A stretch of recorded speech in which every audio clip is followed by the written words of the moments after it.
প্রত্যেকেরই বেড়ে ওঠার মধ্যে আমাদের প্রত্যেকজনেরই একজন আদর্শ থাকে, প্রত্যেকটি ছেলে মেয়েরই আদর্শ থাকে। আমাদের সেই আদর্শ ছিল আমাদের দাদা শাহজাদা সৈয়দ মাইনুদ্দিন আহমেদ আল্লাহ সানি বল সাইনি।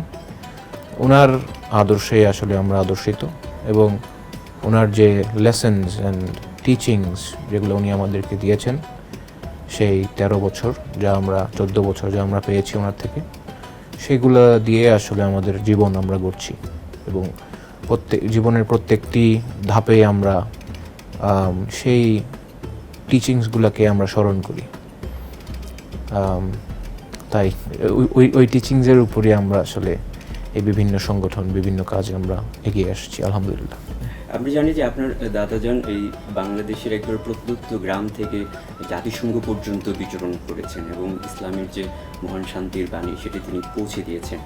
আপনি বলছেন যে ওনার একটি প্রভাব আপনাদের ভিতরেও রয়েছে এবং আপনি সেই টিচিংটা আপনি ফলো করেছেন এবং সেই কাছ থেকে কি এই যে মইনিয়া যুব ফোরাম যে নামকরণ সেটিও কি সেখান থেকে নেওয়া এবং এই নামটির সার্থকতা কীভাবে দেখছেন? Exactly. So Moinia youth forum 2013-এ আমরা প্রতিষ্ঠিত করার মূল লক্ষ্যই ছিল ওনার নামের সেই মঈনুদ্দিন থেকে মইনিয়া। সো ওই নামের নামকরণ দিয়ে আমরা এই সংগঠন চালু করি এবং ওনার যে মেসেজ যেটা উনি দিয়েছেন সারা বিশ্বে, message of piece and love and harmony, এই মেসেজটার উপরে বেস করেই কিন্তু এই সংগঠন এবং এই সংগঠনের প্রত্যেকটি কাজকর্ম।